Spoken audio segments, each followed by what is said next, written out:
വീഡിയോയിലേക്ക് സ്വാഗതം. അപ്പൊ ഇന്നത്തെ വീഡിയോ എന്നാന്ന് വെച്ചാൽ നമ്മളെ കാണാനായിട്ട് ഒരു അതിഥി വന്നിട്ടുണ്ടായിരുന്നു. അതിഥി ആരാന്ന് പറയണ്ടല്ലേ, അത് നിങ്ങൾ ഗസ് ചെയ്യുക. കുറച്ച് ദിവസം കൂടി വന്നതാണ്. അതിഥിക്കുള്ള ഫുഡൊക്കെ ഇവിടെ ഉണ്ടാക്കി വെച്ചിട്ടുണ്ടായിരുന്നു. എല്ലാം കഴിച്ച് കുറച്ചു നേരം നമ്മുടെ കൂടെ ഒരു ദിവസം നിന്നിട്ടാണ് പോയത് ആള്. കുറെ നാള് കൂടി നമ്മൾ വിളിക്കും അവിടെ വന്ന് നിൽക്കാനൊക്കെ പറഞ്ഞു. അപ്പൊ ഇപ്പൊ ഇടയ്ക്കൊക്കെ വന്ന് നിൽക്കുന്നൊക്കെ ഉണ്ട് കേട്ടോ. നമ്മുടെ പുതിയ വീട് പണിത പിന്നെ ആരാന്ന് മനസ്സിലായി കാണുമല്ലോ.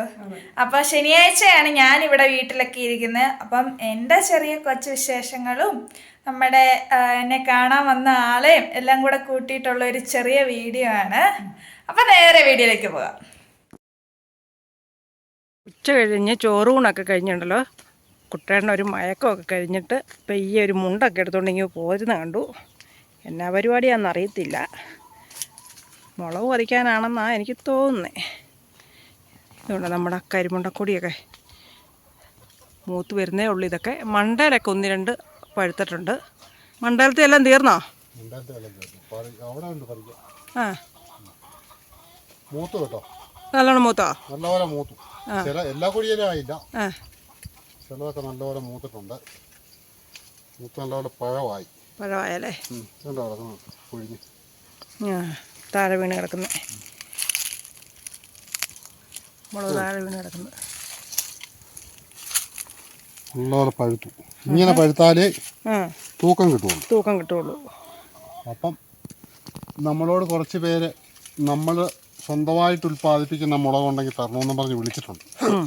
അപ്പം നമ്മുടെ ആവശ്യം കഴിഞ്ഞിട്ട് കുറച്ച് കൊടുക്കാനുണ്ടല്ലേ? കഴിഞ്ഞ കൊല്ലം നമ്മൾ മുളക് കുറച്ചത് മൊത്തം നമ്മൾ ഓരോരുത്തർ ചോദിച്ചവർ കഴിച്ചു കൊടുക്കുമായിരുന്നു. നമ്മുടെ കുടിക്കാൻ ആവശ്യത്തിന് അത് കൂട്ടി ഇരിപ്പുണ്ടല്ലേ? ഇച്ചിരി കൂടെ നമുക്ക് ഇരിപ്പുണ്ട്. 1 കിലോയ്ക്ക് മുകളിൽ ഇരിപ്പുണ്ടെന്ന്. അതെ. അപ്പം അത്യാവശ്യക്കാർക്ക് കുറച്ച് കൊടുക്കാനൊക്കെ നമ്മുടെ കയ്യിലുണ്ട്. കുരുമുളക് അല്ലേ? നല്ലോണം പഴുത്തിട്ട് പറിക്കുന്ന ആയോണ്ടേ നല്ല എരിവും കാണും, നല്ല തൂക്കമൊക്കെ കിട്ടുന്ന മുളകാണ് കേട്ടോ. നല്ല മുളക്. റേഞ്ചിൽ എവിടുന്ന് വേണേലും കുരുമുളക് നമുക്ക് എടുക്കാം കേട്ടോ. ഈ കുരുമുളകിന് മാത്രം രാസവളം ആര് വിടുകയാണ് ഇവിടെ നമ്മുടെ ഈ ജില്ലയിൽ. പിന്നെ എന്നാ വെച്ചാൽ അതിനിടയ്ക്കുള്ള ഏലത്തിനും അതിനൊക്കെ ഇടുമ്പോൾ അത് വലിച്ചെടുത്താലേ ഉള്ളൂ. കുരുമുളകിന് നേരിട്ട് നമ്മൾ രാസവളം ഒന്നും ആരും ചെയ്യല്ല, പൊടി പോകും. ഇതാ കുറവായിരുന്നു തോന്നുന്നല്ലോ മുളക്. അധികം ഇല്ലായിരുന്നേ. ഓരോ സൈസേലാ കൂടുതലുണ്ടാകുന്നത്. ഇതൊക്കെ ഒരു പെരുങ്കൊടി സൈസാണ്. പെരുങ്കൊടി അല്ലേ? ഇതും അതുമൊക്കെ ഞാൻ ഇവിടുന്ന് കുറവലങ്ങാടുന്ന് സ്ഥലം കൊണ്ടുവന്നിട്ടോ. ഈ കൊടിയല്ലോ ഇതല്ലേ? ഇതും പഴുത്ത് കേട്ടോ. പാവലൊക്കെ കയറിയിട്ടുണ്ട്. ഇതും പഴുക്കാൻ മതി. ഇത് കുറവലങ്ങാടുന്ന് ഞാൻ കൊണ്ടുവന്നിട്ടതാ. കരിമുണ്ട പോലെ ഇരിക്കും, നല്ല തൂക്കമുണ്ട് മുളകിന്. അപ്പം ഏറ്റവും തൂക്കമുള്ള മുളക് കരിമുണ്ട തന്നെയല്ലേ? കരിമുണ്ടയാണ് നമ്മുടെ ഇവിടെ ഹൈ റേഞ്ച് തൂക്കമുള്ള ഉള്ളും. പിന്നെ കേടും കുറവുണ്ട്. അത് ഒരു 3-ാം വർഷം തുടങ്ങി നമുക്ക് ആദായം കിട്ടും നട്ട് കഴിഞ്ഞാൽ. അപ്പം ഹൈ റേഞ്ചിലുള്ള എല്ലാവർക്കും അറിയാം, ബാക്കിയുള്ള ജില്ലക്കാർക്ക് വേണ്ടിയാണ് പറയുന്നത്. മറ്റേ വയനാട് ഒക്കെ നമ്മുടെ കുരുമുളകിന്റെ കേന്ദ്രമാണ്. ഇടുക്കി, വയനാടാണ് ഏറ്റവും കൂടുതലായിട്ടുള്ളത്. പിന്നെ എല്ലാ ജില്ലയിലും കുറേശ്ശെ ഉണ്ട്. ആലപ്പുഴ ജില്ലയിൽ എനിക്ക് തോന്നുന്നു കുറവാന്ന് തോന്നുന്നു. ആലപ്പുഴ, എറണാകുളം ഒക്കെ തീർത്തും കുറവാണ്. തിരുവനന്തപുരത്തും എനിക്കറിയത്തില്ല. എന്നാലും ആലപ്പുഴ ജില്ലയിൽ നമ്മൾ കുറേ ഭാഗത്ത് പോയടത്തൊന്നും കുരുമുളക് കൃഷി കണ്ടില്ല. അപ്പോൾ അവിടുത്തുകാരൊക്കെയാണ് നമ്മളോട് ചോദിക്കുന്നത്. എറണാകുളത്തെ ഫ്ലാറ്റിലും ഒക്കെ താമസിക്കുന്നവരും വിദേശത്ത് കൊണ്ടുപോകാനും ഒക്കെ ആയിട്ടാണ് നമ്മളോട് കൂടുതൽ ആൾക്കാർ കുരുമുളകൊക്കെ ചോദിക്കുന്നത്. പിന്നെ നല്ല മഞ്ഞൾപ്പൊടി ചോദിക്കുന്നുണ്ട്. അപ്പോൾ നമുക്ക് ശരം മഞ്ഞൾ വാട്ടാനുണ്ട്, അത് പൊടിച്ച് നമ്മൾ കൊടുക്കും. പിന്നെ നമ്മൾ എടുക്കുന്ന കടയിൽ തന്നെ ഹൈ റേഞ്ചിലെ നല്ല മഞ്ഞളൊക്കെയാണ് കിട്ടുന്നത്. അതെ. അപ്പം നമ്മളിങ്ങനെ മഞ്ഞൾപ്പൊടി കയറ്റി വിടുന്നുണ്ടായിരുന്നു. നമ്മളിവിടെയുള്ള മഞ്ഞളെല്ലാം പറിച്ച് നമ്മൾ മേടിക്കുന്ന കടയിൽ കൊണ്ട് കൊടുത്തിട്ട്, നമ്മളല്ല നമ്മുടെ ഈ പരിസരത്തുള്ളവരല്ലേ, അവർ തൂക്കിയൊക്കെ കൊണ്ട് കൊടുക്കും. എന്നിട്ട് അവർ പുഴുങ്ങി ഉണങ്ങി പൊടിച്ച് പാക്കറ്റാക്കി നമ്മളൊക്കെ പോയി മേടിക്കുന്നത്. ഇത് നമ്മുടെ ആരോമോൻ്റെ വീടാണ് കേട്ടോ. അവിടെ ആരും ഇപ്പം താമസമൊന്നുമില്ല. അതെ. അവനുണ്ടായിരുന്നു, ഇപ്പൊ ചാടി വന്നേനെ. കണ്ടായിരുന്നോ? എങ്ങനെ ഇരിക്കുന്നു? ഞാൻ കൊറിയർ അയക്കാൻ പോയപ്പം അവന്റെ മുകളിലത്തെ നിലയിലാണ് താമസിക്കുന്നത്. അതിനടിയിലാണ് കൊറിയർ ഓഫീസ്. അപ്പോൾ അദ്ദേഹത്തിന്റെ കയ്യിൽ നിന്ന് ഒരു ബോളോ ഏതാണ്ട് താഴെ പോയി. അത് തപ്പി ഇറങ്ങി വന്നിട്ട് തപ്പുന്നു. കണ്ടില്ലേ? കിട്ടിയില്ല. ബോൾ ഞാൻ കൂടെ നോക്കി, അത് കിട്ടിയില്ല. എന്തായാലും എന്നോട് വർത്താനമൊക്കെ പറഞ്ഞിട്ട് കയറിപ്പോയി. വരുന്നോന്ന് ചോദിക്കാൻ മേലായിരുന്നോ? ഇല്ല, വരുന്നോന്നൊന്നും ഞാൻ ചോദിച്ചില്ല. ഒറ്റയ്ക്കല്ല ഉള്ളായിരുന്നു. ഞാൻ കയറി പൊക്കോളാൻ പറഞ്ഞ് കയറ്റി വിടുവായില്ല. സന്ധ്യ കഴിക്കാം. അതെ അതെ. നമ്മുടെ പൊന്നു വരുമ്പോൾ ഒരു മുളകറിയൊക്കെ ഉണ്ട് കേട്ടോ. കഴിഞ്ഞതിൻ്റെ മുമ്പത്തെ പ്രാവശ്യം അവൾ പറിച്ച കൊടിയാണ് അത് ഈ നിൽക്കുന്നത്. ഈ മരത്തെ കയറി നിൽക്കുന്നത് അവൾ പറിച്ചതായിരുന്നു. അമ്മ ഞാൻ പറിക്കാന്നൊക്കെ പറഞ്ഞുകൊണ്ട് മുണ്ടൊക്കെ പുറകെ കെട്ടി വന്ന് നിന്ന് പറിച്ചു. നീ നമ്മുടെ ഏത്തവാഴയ്ക്ക് കുടമൊക്കെ വന്നു കേട്ടോ. ആഹാ, ചേച്ചി വെള്ളം ഒഴിച്ച് കൊടുക്കുമായിട്ട് നല്ലതായിരുന്നല്ലേ. നല്ല അടിപൊളിയായിട്ട് ഒരു കതിർപ്പ് പഴുത്ത് കിടക്കുന്നുണ്ടോ ഇത് കണ്ടോ. കഴിഞ്ഞ ദിവസം നമ്മൾ ഇഞ്ചി പറിക്കാൻ കയറി വന്നപ്പം ഈ കുമ്പളങ്ങ ഒന്നും ചാരം ചൂടിയിട്ടില്ലായിരുന്നു കേട്ടോ. നമ്മൾ കാണിച്ചായിരുന്നു, മുന്തിരിക്കൊല പോലെ ചെറുത് ഇങ്ങനെ കിടക്കുമായിരുന്നു. ഇപ്പോൾ അതെല്ലാം ചാരം ചൂടി അടുങ്ങി കിടക്കുന്നുണ്ടോ. ഒരെണ്ണം പറിച്ചുകൊണ്ട് പോയാൽ ഒരു കറിക്കുള്ളതുണ്ട്. തീരെ ചെറുതാണ് കേട്ടോ. ഞാൻ പറമ്പിൽ നിന്ന് ഇറങ്ങി വന്നതാണ് കേട്ടോ. കുട്ടന് ഇച്ചിരി വെള്ളമൊക്കെ എടുത്തുകൊണ്ട് പോകാനായിട്ട് ഇറങ്ങി വന്നതാണ്. ടി വിയൊക്കെ ഓണാക്കി വെച്ചിട്ട് ബക്കറ്റ് ഇരിപ്പുണ്ട് ഇവിടെ. ആൾ തുടയ്ക്കുവാന്ന് തോന്നുന്നു. കൊച്ചേ, എന്നാ പരിപാടിയാ? ആണോ? അപ്പുറത്തെ റൂം തുടച്ചു കഴിഞ്ഞോ? എല്ലായിടവും തുടയ്ക്കുന്നുണ്ടോ? ഉണ്ടോ? കുറച്ച് വേണേൽ തുടച്ചാൽ മതി, ബാക്കി ഞാൻ തുടച്ചോളാം.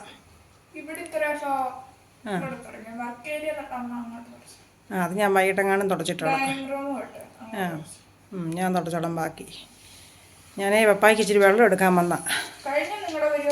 ഞങ്ങളുടെ പരിപാടി തീർന്നുകൊണ്ടിരിക്കുന്നു. ഇച്ചിരി കൂടെ ഉണ്ട് പറിക്കാനായിട്ട്.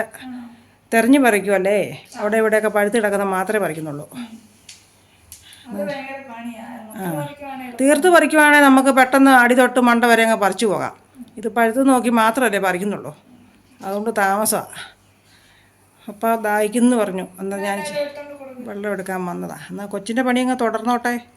അടുത്തോ? കുളിച്ചോ? ആണോ? വാ കയറി.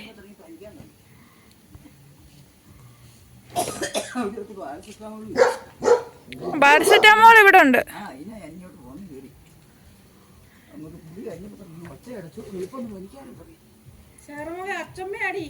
അതെ, നമ്മുടെ അച്ചമ്മയാടി. അതെന്നെ കാണുമ്പോ കിടന്ന് കുരയ്ക്കുന്നു. അവന്റെ പട്ടിയല്ലേ. റോസാപ്പൂവിന്റെ അത്തോടെ കാണാൻ നല്ല രസമുണ്ട്. ആ, സുന്ദരിയാ.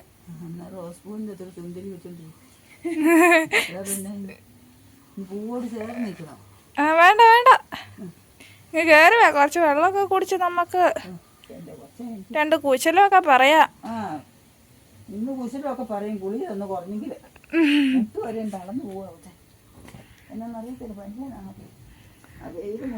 നിങ്ങളുടെ പരിപാടിയൊക്കെ കഴിഞ്ഞോ? ഞങ്ങളുടെ പരിപാടിയൊക്കെ കഴിഞ്ഞു. ആണോ? മുളക് പറിച്ചോണ്ട് ഇറങ്ങി വന്നു. തിരിഞ്ഞ് പറിക്കുവായിരുന്നു. തിരിഞ്ഞ് അങ്ങും ഇങ്ങനെ ഓരോന്ന് പഴുത്തായിരുന്നേ. ഇവിടുത്തെ കിളി പറിച്ചോണ്ട് പോവാ. നമ്മുടെ അച്ഛനൊക്കെ ചായയൊക്കെ കൊടുത്തേക്കാം. ചായ ഉണ്ട്, മിച്ചറും ഉണ്ട്, പിന്നെ അച്ഛനക്ക് ഇഷ്ടമുള്ള വേറെ സാധനങ്ങളുണ്ട്. റസ്ക്. എപ്പോഴും റസ്കല്ലേ തിന്നുന്നത്. ഇന്ന് ഇച്ചിരി മിച്ചറ് തിന്നെ. ആ, പപ്പ ഇപ്പൊ വരും. വെള്ളം നോക്കാൻ പോയി. വെള്ളം വന്ന ദിവസം വെള്ളം പിടിക്കാതെ. ആ, പപ്പ ഇപ്പൊ വന്നിട്ട് കുടിച്ചോളും. ഞാനും ചായ എടുത്തു വരട്ടെ. പണിയായിരുന്നു, മടുത്ത് വെച്ചത് ചായ കുടിക്കാതെ. ആ, ചായ എടുത്തണ്ട. എല്ലാവർക്കും ചായ എടുത്തു. അന്നേരം എല്ലാരും പപ്പാനെയും നോക്കിയിരിക്കുവായിരുന്നു. കൊച്ചിന് കപ്പി കൊടുക്കണം, എന്നാലേ കൊച്ചു കുടിക്കുള്ളൂ. അതെയോ? എന്നും കൊച്ചിന് കപ്പി കൊടുക്കണം. എനിക്കും കപ്പ കേട്ടോ. ആണോ? അന്നമ്മ കപ്പ് എടുത്തോണ്ട് പോന്നേ. ആണോ? ആ, എനിക്ക് ഈ കപ്പ പിടിച്ചു കുടിക്കാൻ എളുപ്പമായതുകൊണ്ടാ കപ്പി തരുന്നേ. അല്ലേ ഗ്ലാസ്സിലേ തരുവുള്ളൂ. കപ്പി വേണോ? കപ്പി വേണമെങ്കിൽ മാറ്റി തരാം. എന്നാ കപ്പിലേ കുടിച്ചോ, ഞാൻ ഗ്ലാസ്സിൽ കുടിച്ചോളാം. വേണ്ടേ? TV കാണുമായിരുന്നു ഇവിടെ ഇരുന്ന്.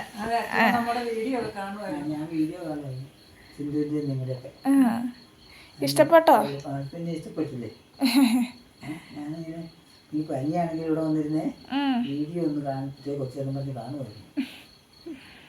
ഞാൻ പാരസെറ്റാമോൾ എന്നാ കഴിച്ചിട്ട് കൊടുക്കാന്നൊക്കെ വെച്ചു. ചേച്ചി കൊണ്ട് ഞാൻ മരുന്നെ കൂട്ടെടുത്ത് ഇച്ചിരി തിരുമി അച്ഛമ്മ രാവിലെ പോവുക കേട്ടോ. അച്ഛമ്മ ഇളയ മകൻ്റെ അടുത്തുനിന്ന് പോയിട്ട് വീട്ടിലോട്ട് പോകാമെന്ന് പറഞ്ഞ് പോവുകയാണ്. അതന്നെ അവനില്ല, കണ്ണനില്ല. കുട്ടേട്ടൻ അച്ഛമ്മയെ കൊണ്ടുവിടാനായിട്ട് ഓട്ടോയ്ക്ക് പോകാനായിട്ട് ഇറങ്ങുന്നുണ്ട്. നടക്കാൻ പാടാണ് എനിക്ക്. ആണോ? നടക്കാൻ ഭയങ്കര പാടാണ്. എനിക്ക് ഭയങ്കര വിഷമമാണ്. ഇനി വിളിച്ചാലും കയറി വരാവേ. ആ കേട്ടോ. നല്ല വെയിലായി കേട്ടോ. വെയിലാണ് കൊള്ളുവാണെങ്കിൽ കളിച്ചിട്ട് പോകുന്നുണ്ട്.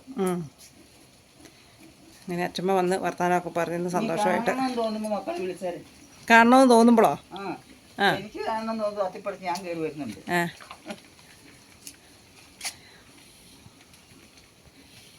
കൊച്ചു വരുന്നുണ്ടടി. കൊച്ചിന് പരീക്ഷയും കാര്യങ്ങളൊക്കെ അല്ലേ പഠിക്കണ്ടേ? എന്നാ മാർച്ചിലാ പരീക്ഷ. അതിൻ്റെ ഇടയ്ക്ക് മോഡൽ പരീക്ഷയൊക്കെ ഉണ്ട്. അത് കഴിയായിട്ട് നമുക്ക് മറ്റേ പറഞ്ഞ കാര്യങ്ങളൊക്കെ അങ്ങ് ചെയ്യാം അല്ലേ? ഇവർ കുറേ കാര്യങ്ങളൊക്കെ പറഞ്ഞിട്ടുണ്ട്. എന്നാന്ന് എനിക്കറിയത്തില്ല കേട്ടോ. ഇവർ അച്ഛമ്മയും കൊച്ചുമോളും തമ്മിലുള്ള പരിപാടികളാണ്. എന്നാന്ന് എനിക്കറിയത്തില്ല. അച്ഛമ്മ അപ്പുറത്ത് വീട്ടിലോട്ട് കൊണ്ടുവിടാൻ പോവുക. എന്നാ പരിപാടി? ഞാൻ ഉച്ചക്കത്തെ ഇച്ചിരി മീനൊക്കെ വറക്കാനായിട്ട് പപ്പ രാവിലെ പോയി അയല മേടിച്ചോണ്ട് വന്നേ. എന്നാ ഇച്ചിരി കറിയും വെക്കാം, ഇച്ചിരി വറക്കുകയും ചെയ്യാലോ എന്നോർത്തോണ്ടേ അതൊക്കെ ചെയ്യാനുള്ള പരിപാടിയായി. സമയം എന്നായി? 12 മണിയായി ആയല്ലേ? രാവിലെ ഓരോ പണിയൊക്കെ ചെയ്ത് കഴിഞ്ഞപ്പോഴത്തേന് സമയം അങ്ങ് പോയി. ഇനിയിപ്പം ഇച്ചിരി പയറും മെഴുക്കുവരട്ടി വെക്കണം, മീനും കറി വെക്കണം. എന്നിട്ട് നമുക്കിന്ന് പ്രാർത്ഥനയുണ്ട്, ഞായറാഴ്ച ആയതുകൊണ്ടേ. അതിനും പോണം അല്ലേ? അതിനും പോകണം. പിന്നെ അച്ഛമ്മയൊക്കെ ഉണ്ടായിരുന്നല്ലോ. അച്ഛമ്മ പോയപ്പോൾ ഒരു 10 മണിയോളം ആയി. പിന്നെ രാവിലെ ആയിട്ട് അച്ഛമ്മയും ഞാനും കൂടി ഇച്ചിരി വർത്താനം പറഞ്ഞിരുന്നതാ ഇതിന് സമയം പോയത്. അല്ല രാവിലെ ആയിട്ട് എല്ലാം ഞാൻ ചെയ്യുന്നതായിരുന്നു. നമ്മുടെ വാഷിംഗ് മെഷീൻ തുണി കിടക്കുന്നതിൻ്റെ ഒച്ചയാ ഒരരപ്പ് കേൾക്കുന്നത്. എന്നാണ്ട് കാർന്ന് വീട്ടല്ലേ? എന്നിട്ട് കാരണ പോലെ തോന്നില്ലേ? മീൻ പെരട്ടുന്നുണ്ട്. നമുക്ക് 3 പേർക്ക് ഓരോന്ന്. ഇവിടെ മറ്റേ മീൻ കറിക്കുള്ള ഇഞ്ചിയും വെളുത്തുള്ളി, കൊടംപുളി പിന്നെ കറിവേപ്പില, മീന് എല്ലാം എടുത്ത് സെറ്റാക്കി വെച്ചിട്ടുണ്ട്. ഇനി കറി വെച്ചാൽ മാത്രം മതി. ഇച്ചിരി മെഴുക്കുവരട്ടിയും കൂടെ വെച്ചാൽ 12:30 ആകുമ്പോൾ ചോറുണ്ണാൻ വരുന്നതിന് ഇപ്പം കറിയൊക്കെ റെഡിയാവണം. പപ്പായ്ക്ക് ഭയങ്കര ക്ഷീണമാണ് കേട്ടോ. ഇന്നലെ മിനിയാന്ന് എല്ലാം ഭയങ്കര തുമ്മലും ചീറ്റിലും ഒക്കെയായിരുന്നു. ജലദോഷവാ. അതിൻ്റെയാണ് ഒന്ന് രാവിലെ കടയിൽ പോയിട്ട് പറഞ്ഞാൽ ഞാൻ ഇച്ചിരി നേരം കിടക്കാൻ പോവാ. എനിക്ക് ഭയങ്കര ക്ഷീണമാണ്. തലയ്ക്ക് ഭാരമാന്നാ പറയുന്നത്. തലയ്ക്കകത്ത് വെള്ളം കെട്ടി നിന്നിട്ട് ജലദോഷത്തിന്റെ. ജലദോഷം വന്നാൽ അങ്ങനെ എനിക്കും ഒരു മൂക്കടപ്പും ഒരു തൊണ്ടടപ്പും ഒക്കെ ഉണ്ട്. 2 ദിവസം ഇനി അത് എനിക്കും കൂടെ പിടിപ്പിക്കും. ഞാൻ ആർക്കും കൊടുക്കില്ല. എനിക്ക് വരുന്ന പനിയും ചുമയൊന്നും ഞാൻ ആർക്കും കൊടുക്കില്ല. ഞാൻ തന്നെ ഉണ്ടാകും. എന്നാ നടക്കട്ടെ, പെട്ടെന്നാട്ടെ. ഇതൊക്കെ പുരട്ടി വെക്കുവാണല്ലേ? കറിയൊക്കെ വെച്ച് മെഴുക്കുവരട്ടിയൊക്കെ വെച്ച്. നാരങ്ങ ഉണ്ട് പിഴിഞ്ഞ് വയ്ക്കാൻ മേലാഞ്ഞോ? നാരങ്ങ ഞാൻ പിഴിഞ്ഞ് ഒഴിച്ചായിരുന്നു. ഒഴിച്ചോ? ഇതിന്റെ ചേരുവയ്ക്കത്തോട്ടെ പിഴിഞ്ഞ് ഒഴിച്ചായിരുന്നു. അപ്പം നമ്മുടെ കൊച്ചു വിശേഷങ്ങളൊക്കെ ഉൾപ്പെടുത്തിയുള്ള വീഡിയോ ആണ്. പിന്നെ നമ്മുടെ പൊന്നും മോനും ഒക്കെ വിളിച്ചായിരുന്നു. പൊന്നു സന്തോഷമായിട്ടിരിക്കുന്നു കേട്ടോ. കണ്ടിന്യൂ ആയിട്ട് അവർക്ക് 3-4 ദിവസമായിട്ട് ഡ്യൂട്ടിയാണ്. അത് നൈറ്റ് ഡ്യൂട്ടി തന്നെയാണ് അവർക്ക് കൊടുത്തേക്കുന്ന പ്രാവശ്യം. അതുകൊണ്ടാണ് ഭയങ്കര ക്ഷീണതയാണ്. വന്ന് കിടന്ന് അന്നേരം വീട്ടിലോട്ടൊന്ന് വിളിക്കും, വിശേഷങ്ങളൊക്കെ ചോദിക്കും, അന്നേരം കിടന്നങ്ങ് ഉറങ്ങും. രാവിലെ ഏറ്റ് പിന്നെയും ഡ്യൂട്ടിക്ക് കാര്യങ്ങളൊക്കെ നോക്കുക, അലക്കുകയും വെക്കും, അങ്ങനെയുള്ള കാര്യങ്ങളൊക്കെ ചെയ്ത് പുള്ളിക്കാര്യങ്ങൾ പോകും. പിന്നെ മോന് വിളിച്ചാലും അവൻ സന്തോഷമായിട്ടിരിക്കുന്നു. അവർക്ക് അവിടെ ഫ്രഷേഴ്സ് ഡേ ഒക്കെയാണ്. അപ്പം അതിൻ്റെ ഒരു ആഘോഷത്തിലും കാര്യങ്ങളിലൊക്കെയാണ്. ഒരു ഉത്സാഹത്തിലാണ്. കൂട്ടുകാരും അവനൊക്കെ ഓടി നടക്കും അങ്ങോട്ടും ഇങ്ങോട്ടും ഒക്കെ. അതിൻ്റെ ഒരു സന്തോഷത്തിലാണ്. വിളിക്കുമ്പോൾ മുഖം കാണുമ്പോൾ അറിയാം. പിന്നെ അവന് സന്തോഷമായിട്ടിരിക്കുന്നു. ക്ലാസ്സൊക്കെ തുടങ്ങി, പഠിപ്പിക്കാനൊക്കെ തുടങ്ങി. കുറച്ച് കാര്യങ്ങളൊക്കെ ഇന്നലെ വിളിച്ച് പറഞ്ഞു എല്ലാ കൂട്ടമൊന്നും എനിക്ക് മനസ്സിലാകുന്നില്ലെന്ന് പറഞ്ഞു. അതൊക്കെ ചെന്നല്ലേ ഉള്ളൂ, അതൊക്കെ അങ്ങ് പഠിച്ചോളൂ. കുറച്ച് കാലം കഴിയുമ്പോഴത്തേ പഠിക്കാൻ നോക്കിക്കോളൂ. ഇപ്പം ഇവിടെ ഉണക്കയിറച്ചി സ്റ്റോക്ക് ഉണ്ട്. ഉണക്കയിറച്ചി ഇപ്പം നമുക്ക് സ്റ്റോക്കുള്ള സമയത്ത് നമ്മളെ വിളിക്കുവോ മെസ്സേജ് അയക്കുകയോ ചെയ്യുവാണെങ്കിൽ നമ്മൾ അയച്ചു തരുന്നതായിരിക്കും. കേരളത്തിൽ അത്യാവശ്യം എല്ലാ സ്ഥലത്തും അയച്ചു കൊടുക്കുന്നുണ്ട്.